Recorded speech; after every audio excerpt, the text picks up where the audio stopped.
Jésus, Nzambalole, Amina. Amina, Nzambalole, Amina.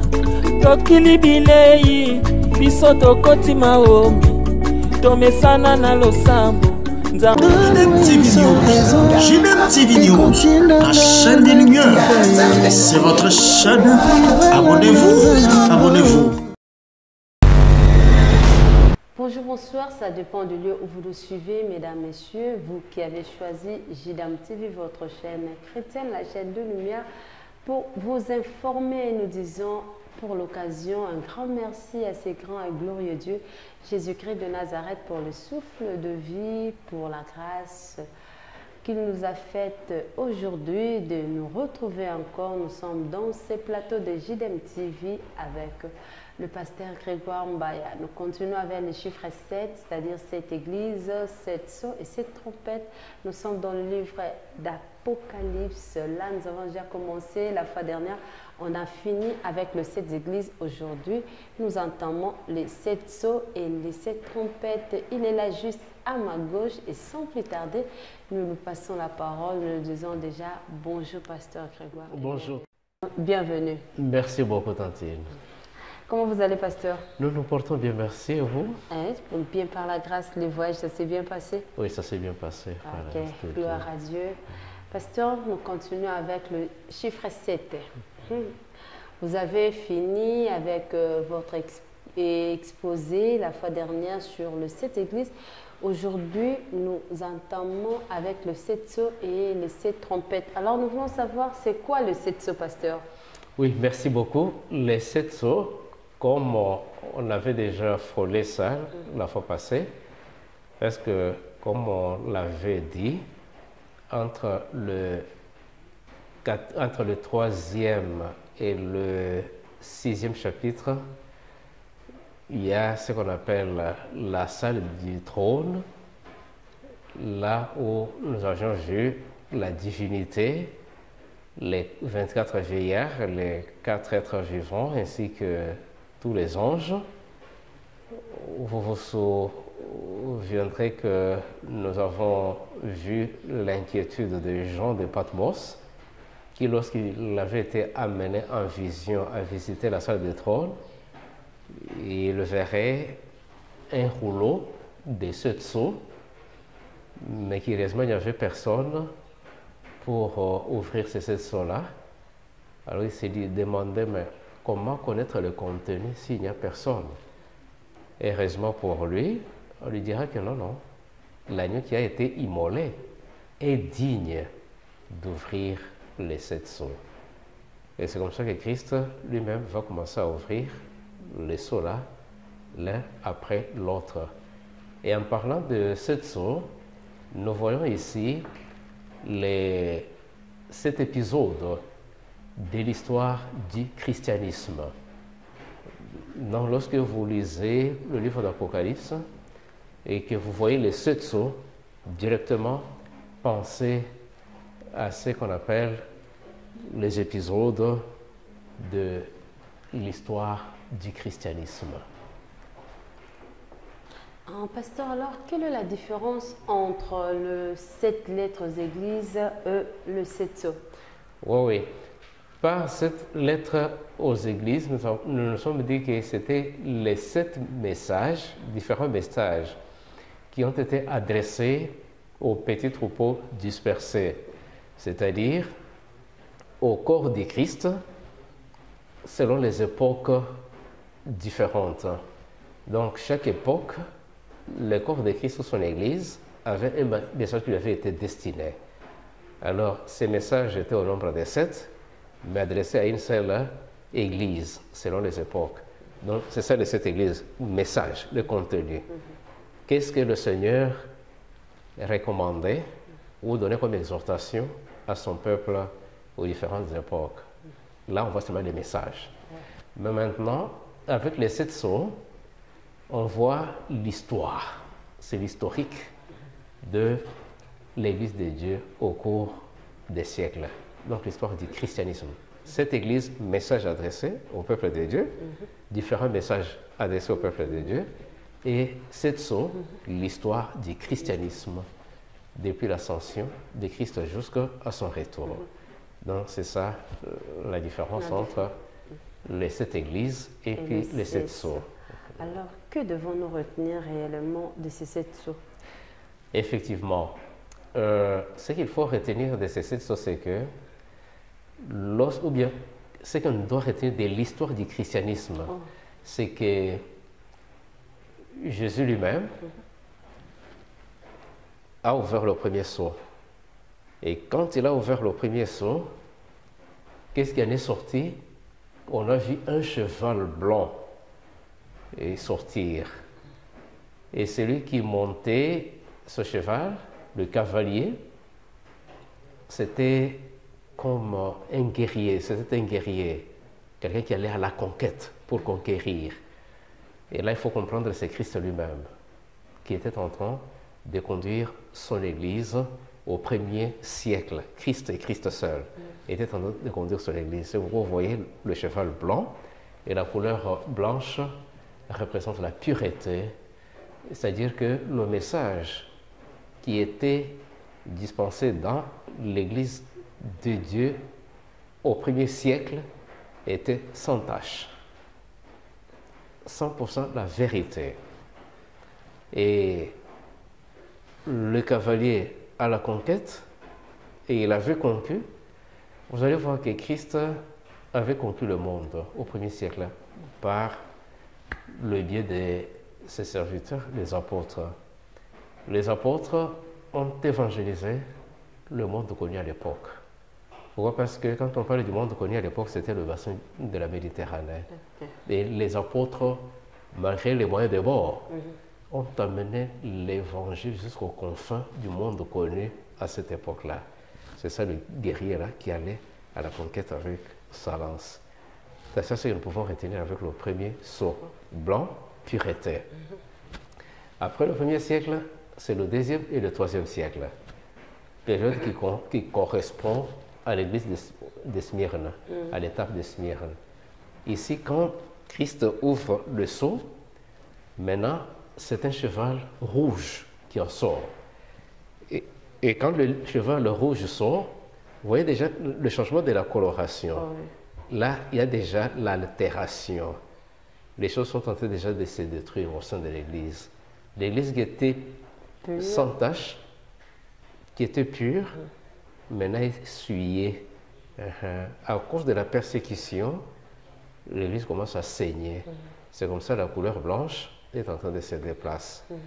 Et quand vous allez voir ce que dit le texte, ce n'est plus le conquérant, le même cavalier. Les cavaliers changent maintenant. Et la même chose jusqu'au 3e sceau. Quand il ouvre le 3e sceau, le cheval qui en sort, c'est un cheval noir. Vous voyez, la situation de l'Église dans son histoire ne fait que se détériorer. Donc, vous voyez, on est passé de la pureté à l'altération et maintenant la couleur devient noire, c'est-à-dire que ce n'est plus la vérité qui est prêchée. Maintenant, les traditions sont en train de pénétrer l'Église de Christ. C'est pourquoi il y a l'obscurité, la couleur devient noire. La désolation. Oui, oui. Ce ne sont pas des différences chez vous. C'est toujours le même cheval là. Mais à chaque époque, la couleur change. Est en train de c'est comme à l'époque de l'Église, c'est la même Église mais qui changeait de nom. Qui changeait de nom. Et c'est la même chose avec l'histoire de l'Église. Et après ça, il ouvre le 4e sceau et là, c'est un cheval pâle. Et avec le cheval pâle, là, vous comprenez, c'est comme un enfant qui est malade, qui souffre d'anémie. Vous voyez? Un enfant qui a souffert de paludisme non soigné, il arrivera. Qu'est-ce qui va se passer? Donc, les microbes là, de la malaria sont en train de bousiller les globules rouges et après, l'enfant va commencer à manifester une pâleur.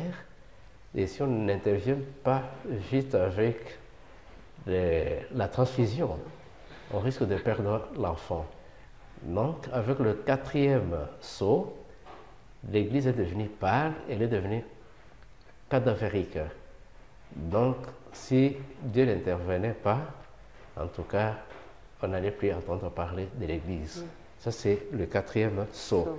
Alors, vous allez comprendre que, en lisant les textes bibliques, vous vous rendez compte que au 1er siècle, pureté, l'Église en Paul sentait très bien. À partir du 2e et 3e siècle, altération, donc avec le 2e sceau. Avec le 3e sceau, c'est vraiment la décadence, quand le cheval devient noir. Et avec le 4e sceau, maintenant c'est la décomposition. La décomposition. L'Église est en train de se décomposer. Cheval pâle. Mais maintenant, nous arrivons au 5e sceau. Quand Christ ouvre le 5e sceau, qu'est-ce qu'il voit? Ce n'est plus le cheval. Maintenant, il voit les âmes sous l'autel. Les âmes sous l'autel. Et là, nous sommes déjà à partir du 16e au 18e siècle. Mais d'abord, quand nous revenons au 4e cheval, qui était pâle, c'est là où, ça correspond au Moyen-Âge. Pendant le Moyen-Âge, en tout cas, on a beaucoup persécuté. Nous pouvons dire que la persécution a atteint vraiment le plus haut, le sommet. Alors après, quand il va ouvrir le 5e sceau, là on voit les âmes sous l'autel. Et là, ce qu'il faut retenir, c'est que à cette période-là, nous commençons maintenant la réformation de l'Église qui était déjà en décomposition, déformée. Donc nous pouvons dire que l'Église de Christ a connu 3 moments forts. La formation au 1er siècle, avec le 1er sceau, avec la première Église, la déformation à partir du 2e sceau jusqu'au 4e sceau. Ça, c'était la déformation de l'Église. L'Église a commencé la déformation, la décadence, la décomposition. Mais maintenant, quand on ouvre le 5e sceau, on voit les âmes sous l'autel. Et là, c'est la réforme qui est en train de réhabiliter maintenant plus de 50 millions de martyrs. Vous voyez, avec le cheval qui était d'abord qui était rouge, noir et puis pâle, toutes ces âmes qui ont fait couler du sang, qu'on a décapité, qu'on a jeté aux bêtes féroces, au moins 50 millions. Au moins 50 millions de morts à cause de l'Évangile. À cause de l'Évangile. C'est comme ça que maintenant, à partir du 5e sceau, on commence la réformation de l'Église. C'est comme ça que des réformateurs que nous avons connus, tels que les Jérôme, les Jean Hus, les John Wycliffe, donc les Martin Luther, c'est à ce moment-là que Dieu va commencer à susciter tous ces réformateurs-là. Donc là, c'est au 5e sceau. Et après, Christ va ouvrir le 6e sceau.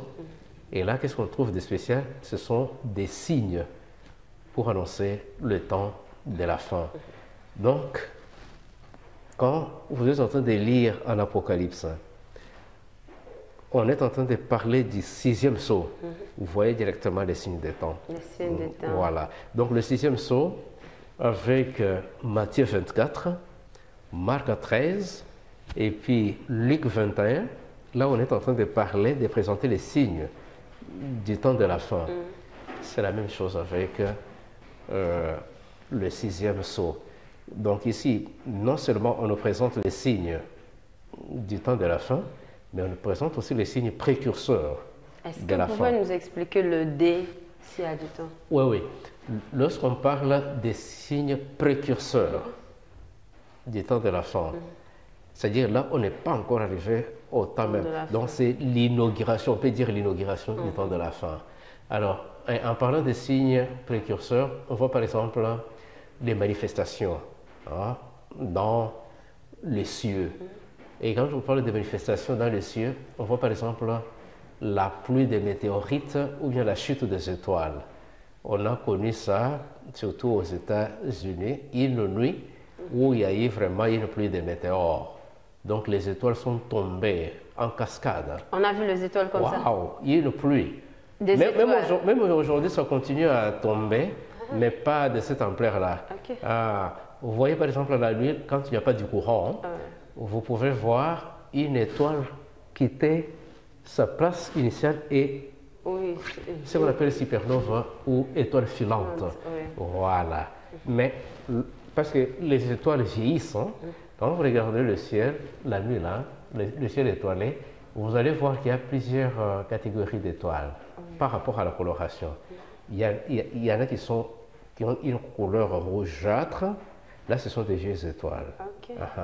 Celles qui brillent clairement là, ce sont des jeunes étoiles. Et alors, qu'est-ce qui se passe? Lorsque vous voyez l'étoile qui était un endroit, l'étoile filante là, Oui. c'est-à-dire qu'elle a vieilli, maintenant elle doit se débarrasser de sa coque, la couverture, pour ne rester qu'avec le noyau. Ok. Et donc cette couverture-là, cette enveloppe-là, se morcelle en plusieurs parties. Et sur sa trajectoire-là, les étincelles que vous voyez là, ce sont de gros trucs. Ah bon? Et ça tombe à la surface de la Terre, sur les différents endroits. Ça cause aussi des dégâts. Oui, si ça tombe sur ce bâtiment. Mais le bâtiment s'effondre parce que ça pèse, c'est gros. C'est à distance que vous voyez comme des étincelles. Mais ça peut couvrir toute cette maison et ça s'enfonce. Quand vous allez par exemple dans les universités, là où il y a par exemple la faculté des sciences, où on a le département de géographie, quelque chose comme ça, ou même géologie, il y a des morceaux de ces météores-là. Okay. Il y a des même morceaux chez dans nous les aussi, on peut labos. le retrouver. Oui, on peut les trouver. Vous trouvez, je pense à l'IPEN ici, leur laboratoire de géographie ou à l'INKIN. On peut trouver des morceaux là. Bon, il y en avait à l'époque, je ne sais pas si maintenant. Vous trouverez des morceaux, les débris là. Ah oui. Voilà. Alors, ça, vous voyez occasionnellement un truc qui passe là. Mais à l'époque, c'était plusieurs qui tombaient. Comme il pleut aux États-Unis, c'était noté. Et ça, c'était l'inauguration. Ça, c'était les signes précurseurs. Et il y a eu l'éclipse du soleil, l'éclipse de la lune. Tout ça, c'était les signes précurseurs. Il y en a eu, depuis que Christ avait donné au 1er siècle qu'il y aura ça, il y aura ça, il y aura ça. Ça n'avait pas encore eu lieu. Mais c'est au 6e saut qu'on a commencé à vivre ce que Christ avait prédit au 1er siècle. Vous voyez ça. Et il y a une nuit qui s'écrit pendant la journée. Et dernièrement aux États-Unis, il n'y a pas longtemps, aux États-Unis, ils ont connu des éclipses. On a suivi ça. Oui. Donc, tout ça, ça entre dans le 6e saut. Quand on a ouvert, ce sont des signes de temps. On voit par exemple Christ qui a donné 20 signes pour annoncer son avènement.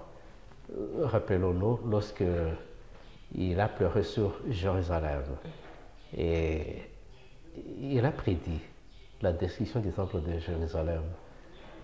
Ses disciples n'en revenaient pas. Quel est cet ennemi qui pourra venir et puis détruire le temple? Vous voyez? Et pourtant, c'était une réalité. Et Jésus leur a dit, en tout cas, il n'en restera pas pierre sur pierre sans que tout ne soit renversé. Alors, ils lui ont posé une autre question. Dites-nous, à quand cela? Et quels sont les signes de ton avènement? Et il leur a donné 20 signes. Dans Matthieu 24, Marc et puis Luc. Alors, si vous lisez, vous énumérez, vous comptabilisez tous ces signes-là, en tout ça fait 20. Mais sur les 20, il y a 19 qui sont déjà accomplis. Il y a un qui n'est pas encore accompli. Et celui qui n'est pas encore accompli, c'est celui que l'on trouve à Matthieu, chapitre 24, verset 14. Quel est ce dernier signe? C'est ce que nous sommes en train de faire. La propagation de l'évangile. Il a dit, cette bonne nouvelle du royaume sera prêchée dans le monde entier pour servir de témoignage. Et alors viendra la fin. C'est ça, le dernier signe. Mais tous les autres sont déjà accomplis et sont en train de s'accomplir sous nos yeux. Vous entendrez des bruits de guerre, mais non. Nous-mêmes, nous sommes victimes de ces guerres-là. Avec les M23. Avec les M23. Quand vous allez en Palestine, vous voyez ce qui est arrivé dernièrement. C'est que les Iraniens ou les Irakiens ont largué comme bombe sur Israël avec des dégâts. Quand vous considérez le conflit la guerre entre la Russie et puis l'Ukraine, tout ça pour un lecteur, un étudiant de la Bible, et plus particulièrement les prophéties apocalyptiques, c'est clair, on comprend. C'est l'accomplissement des signes de temps. Oui, là, nous sommes dans le 6e sceau. Donc, quand vous lisez votre Bible dans l'Apocalypse, là, vous voyez 6e sceau. Vous voyez seulement signe de temps. De guerre. Parce que quand vous avez parlé de guerre, est-ce que vous insinuez que toutes ces guerres ne prendront pas fin et Christ va y revenir? Non, non, ils vont prendre fin. Ils vont prendre fin parce que, en dehors de toutes ces guerres, il y a une grande guerre, celle de l'Armageddon, avec le retour de Christ lui-même.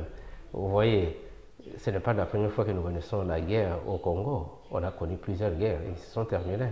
Et pour aller même plus loin, prenons la Première Guerre mondiale. Elle a eu lieu, elle est passée. Il y a eu la deuxième, ainsi de suite. Il y a eu des guerres en Angola. Il y a eu des troubles avec sa vie bien consort, mais c'est passé. Ils ont tourné la page, ainsi de suite. Tchétchénie et consort. Il y aura des guerres, il y aura plusieurs guerres, mais ce n'est pas que ça sera des guerres éternelles. Ça passe, mais seulement, ça nous rappelle que le compte à rebours a déjà commencé. Voilà. Donc, bientôt, Christ va revenir. Donc, maintenant, entre le 6e et le 7e sceau, il y a ce qu'on appelle l'intermède, ou une parenthèse, un temps de pause là. Donc, avec les différents sceaux, Christ venait ouvrir un sceau. Après, il ouvre. Mais depuis qu'il a ouvert le 6e sceau, jusque-là, il n'a pas encore ouvert le 7e.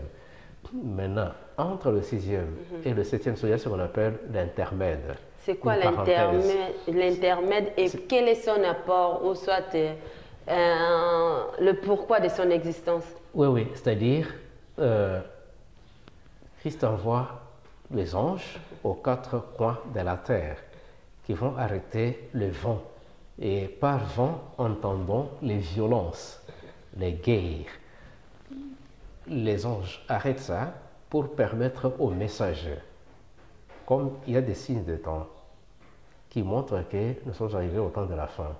Maintenant, l'évangile éternel, le message de l'heure, le message pour cette époque, la dernière de l'histoire humaine, ce message doit être prêché à toute tribu, toute langue, tout peuple, pour que les gens puissent faire leur choix entre craindre leur créateur et rédempteur et adorer son adversaire. Et on profite de ce temps-là par les anges pour sceller ce dont les noms doivent être inscrits dans le livre des vies. C'est pourquoi il y a cet intermède. Donc on a bloqué toutes les violences pour permettre la diffusion de l'évangile éternel. C'est comme ça que maintenant, les messagers peuvent aller dans tous les sens, utiliser tous les moyens possibles pour diffuser l'évangile. Il n'y a pas de blocage, il n'y a pas de persécution, à part quelques points de la planète Terre, comme le monde arabe.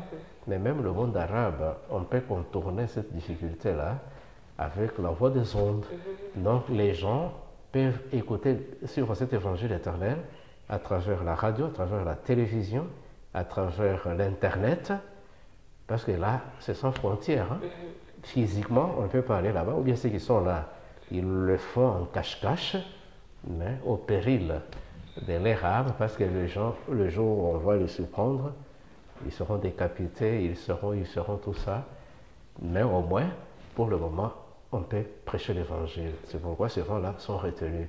Et dès que l'évangile éternel, le message du temps de la fin, a atteint tout le monde, que les gens se convertissent ou pas, au moins le témoignage est là. C'est alors qu'on va ouvrir le 7e sceau. Et maintenant, quand on ouvre le 7e sceau, qu'est-ce qui va se passer?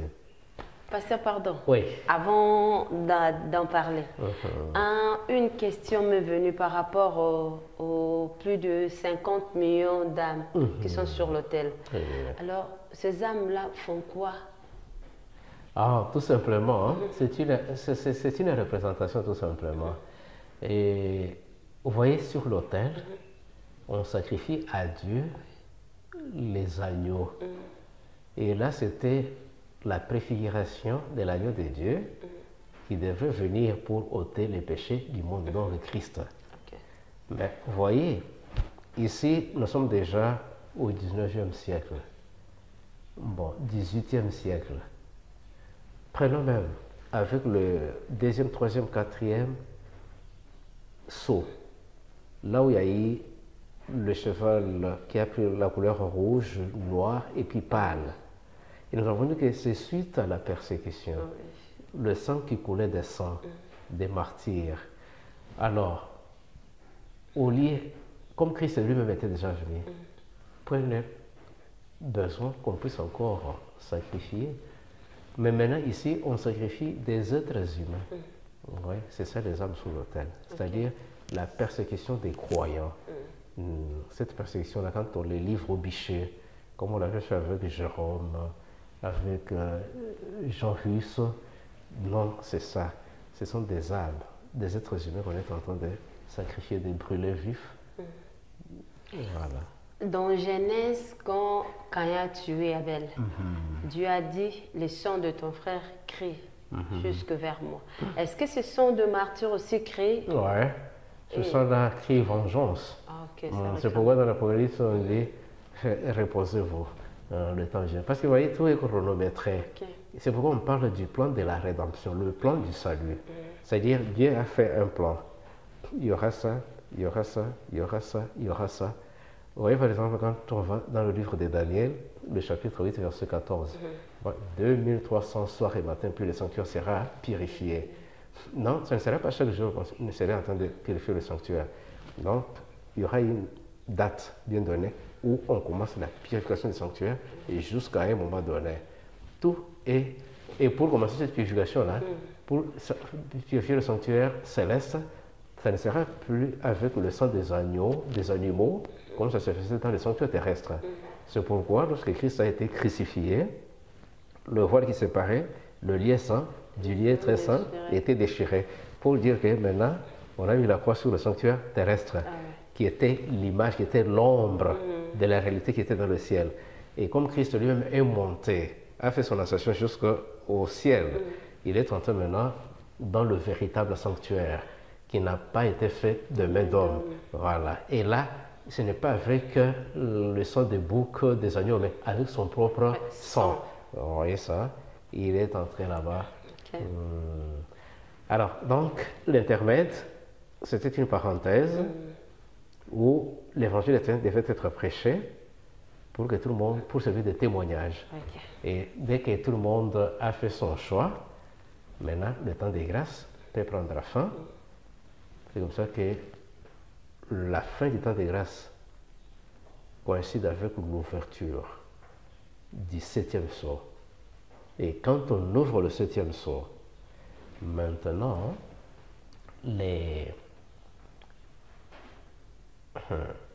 la colère de Dieu se déverse d'abord sur terre. Ce qui est décrit au chapitre 15 et 16 d'Apocalypse, les 7 fléaux-là vont maintenant tomber sur la planète Terre. Et pendant que ces 7 plaies-là sont en train de tomber, c'est alors que Christ serait en train de venir comme roi de rois et seigneur de seigneurs. Alors, vous voyez, immédiatement à la fin de l'intermède, de la proclamation de l'évangile éternel, avec l'emphase, parce que cet évangile, c'est le même évangile qui a toujours été prié, qui a toujours été prêché. Le même évangile que Noé a prêché, Abraham, tous les patriarches là, les apôtres, les prophètes, c'est toujours le même. Mais à chaque époque, il y a toujours une particularité. Voilà, une particularité.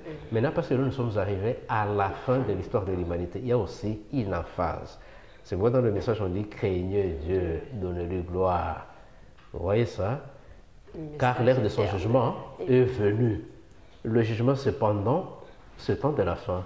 Ce n'était pas avec la première église, avec le deuxième saut, le troisième saut. Non, non. C'est maintenant.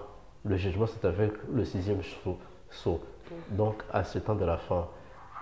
Donc, quand ce message est prêché, et dès que ce message a atteint tout le monde, finit le temps des grâces. On ouvre le 7e saut et Christ revient dans sa gloire, escorté par les saints anges. C'est-à-dire, bientôt là, il va entrer dans le vestiaire. Parce que vous voyez maintenant avec la technologie de pointe, vous voyez maintenant, on est en train de prêcher ici à Kinshasa et le monde entier peut suivre. Il n'y a plus de barrières. Au lieu qu'on se mette dans un coin là, avec un auditoire de 100 personnes. Maintenant, on peut avoir un grand auditoire de toute nation, toute tribu, toute langue. Vous voyez ça? Vraiment. C'est qui est bientôt là. Et surtout qu'il ne nous reste qu'un seul signe. C'est celui-ci qui est en train de s'accomplir avec ces nouvelles technologies. Donc, le temps de grâce prend fin et Christ rentre comme roi de rois et seigneur de seigneurs. C'est en ceci qui consiste le 7e sceau. Et nous avons terminé avec les 7 sceaux. Et qui dit, quand on parle de 7 sceaux, nous voyons tout simplement les 7 épisodes de l'histoire du christianisme. Cette église, les 7 messages aux différentes époques du corps de Christ. Voilà. Merci, pasteur. Nous avons fini, comme il a dit, avec le 7 sceaux et mot de la fin pour aujourd'hui, pasteur. Oui, oui. En tout cas, nous demandons à ce que l'Éternel Dieu vous bénisse, chers aimables téléspectateurs, et qu'il vous accorde sa grâce. Je reprends encore le micro pour vous dire encore, et avant de vous remercier, j'ai dit merci pasteur Grégoire. Merci Tantine. D'avoir répondu à notre invitation malgré votre calendrier, votre programme très chargé, mais pour l'intérêt du peuple de Dieu, vous ne manquez pas toujours le temps pour la gloire du Seigneur. C'est notre devoir sacré. Merci beaucoup. Oh, merci. C'est déjà la fin, vous avez compris. Mais avant de nous quitter, comme d'habitude, je dis merci à vous tous qui nous avez suivis. Peut-être que vous avez pris en cours. On a parlé de l'Apocalypse. On continue un seul thème avec un seul invité, c'est l'Apocalypse, avec ses différents sous-thèmes ou parties. C'était avec le pasteur Grégoire Mbaya. On l'appelle Apocalypse Daniel. D'autres personnes l'appellent comme ça parce que Dieu lui a fait grâce. Parmi les gens qui ont maîtrisé les 2 livres, c'est-à-dire Daniel, le Apocalypse, il se retrouve et gloire soit rendue à Jésus-Christ, notre Seigneur et Sauveur. Je vous dis merci, merci, merci beaucoup, surtout à vous qui vont vous abonner. Vous tous là, nos abonnés qui vont s'ajouter encore, Dieu ne manquera pas de vous bénir. Merci au couple Didier Judith Maudit, merci à Papa Gilbert, merci à lui-même, toujours derrière la caméra, Nabenga Mampinga Willy. Merci à lui pour le travail. Je dis merci à Héritier Kizola, merci à Arthur Moulumba, merci à Jonathan, merci à ma famille Massamba, merci à Jika de TKM, merci beaucoup à la famille La Consolation, merci à mon père spirituel, le père Jéphira Monsengo, merci à vous tous. Et si Christ ne revenait pas, on se revoit très prochainement. N'hésitez pas, si vous avez des questions, des suggestions, envoyez-les juste au bas du numéro au numéro qui est écrit au bas de vos écrans ou directement vous envoyez cela au numéro que le pasteur vous a communiqué. Si Christ ne revenait pas, on se revoit très prochainement. Quant à moi, je vous dis bye. Ici kozali oza na famille oza na bandeko oza na baninga s'abonner massivement. Abonne-toi sur JDM TV News officiel, la chaîne des lumières. Bien aimé to kotisa lumière na bandaku na bino tozo kotisa lumière na bisika nyonso bozali. Bien aimé sango malamu ezoteyama na JDM TV News ba programme mususu ya malamu pe ya kafu ezokatra yango to osenga bandako s'abonner po ozanga programme ya JDM TV et si kozali tika nzambe na lola apambola. JDM TV News, la chaîne des lumières, votre chaîne, notre chaîne. Balobi, restez branchés, scotchés, na kati ya chaîne la bino. Awa présentement na Congo Kinshasa, JDM TV News. Nous avons des émissions comme Gilbert et Soin Pasteur. Nous avons des émissions Instant d'espoir. Nous avons des émissions Les chrétiens et la musique. Balobi Awa, il y a des prédications, exhortations. Nous sommes là pour exhorter, pour éclairer. Balobi Tikala wana zala branché ko zapete. Boka télécommande Landa JDM TV News Tikala Awa. Yebisa ndekwaza pembe na yo à s'abonner. Yo mto s'abonner te. Abonne-toi massivement et nous sommes la chaîne chrétienne, la chaîne des lumières. Restez là, abonnez-vous massivement et vous ne serez pas déçus. Francine Chala sur JDM TV News officiel.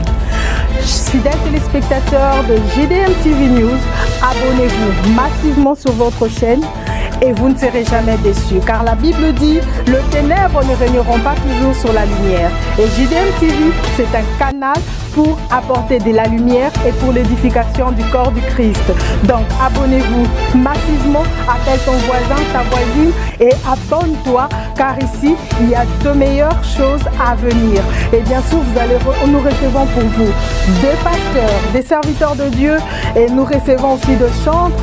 Et dans JDM TV News, vous avez de la lumière sur toute l'actualité chrétienne. Restez scotchés, restez branchés sur votre chaîne, mais surtout, ne manquez pas d'inviter vos amis et à s'abonner sur JDM TV News, la chaîne de la lumière. JDM TV News, la chaîne des lumières. C'est votre chaîne. Abonnez-vous, abonnez-vous.